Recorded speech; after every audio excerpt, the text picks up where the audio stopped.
Friends, welcome to this edition of Parent University. We have a topic today that is very culturally alive in society. The topic that I want to talk about is how parents can help their child be themselves. You know, so many children are encouraged in our culture to be a unique person, to discover all their gifts and talents, to not just kind of go with the flow of the crowd, but to be you. And there is an importance to that. For example, if your child is born with this amazing ability to play the saxophone, and then maybe one day goes off and joins a professional jazz band as a professional saxophone player in New York City, well, that would be a great thing to really foster and nurture a particular gift, a particular talent that is nurtured all the way that can actually become a career. Maybe your child has a particular aptitude for being a graphic designer, maybe an architect one day, maybe a scientific researcher. Maybe your child has a particular gift of compassion and would be really good in the medical industry. Whatever unique gifts and talents might come about, those really should be fostered to help an individual really become the person that they are destined to be.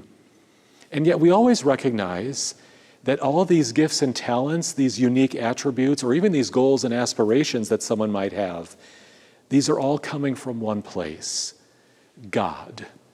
You know, as Isaiah 26 says, God, you are the source of all that we have accomplished. He is the one that gives us our gifts and talents. He's the one that brings about the opportunities and opens the doors that we can use these gifts and talents for the common good, the good of the church, the good of family members and friends. And even within that, we recognize that since He is the source of all of our gifts and talents, He's also the source of our limitations. For example, if you're an adult who's 5 foot tall, you might have a dream of playing in the NBA someday. But being 5 feet tall, you know, maybe it's not in God's design for your life to be in the professional NBA. I know in my own experience, when I was in high school, I loved biology, I loved anatomy and physiology. Physics was really difficult for me. And I knew then, you know, God's probably not calling me to be an engineer. That's really not where my path is going to unfold.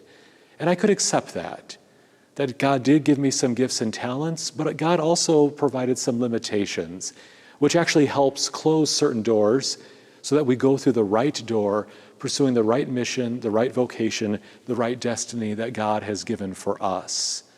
So when we say, go be yourself, it's good to recognize the context in which that comes. The context of God who gives us our gifts and talents, and the context of God who even provides a little bit of limitation in our life as we can't do it all.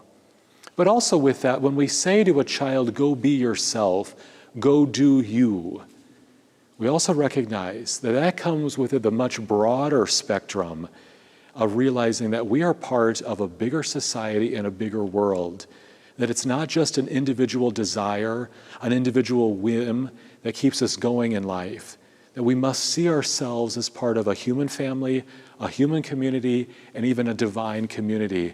And with that comes God's laws, God's designs for human nature, God's designs for human love, human sexuality, and the definition of human marriage. It's great that someone wants to define themselves according to their gifts and talents.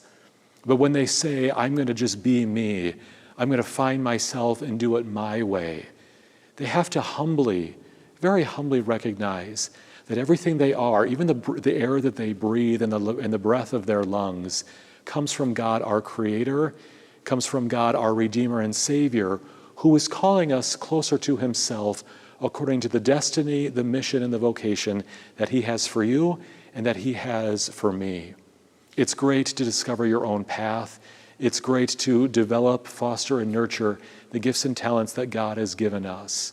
But we also must always recognize that those come within God's divine law, within His divine nature, that the human nature that He has created for us according to His divine plans for our goodness, our benefit, and our eternal glory.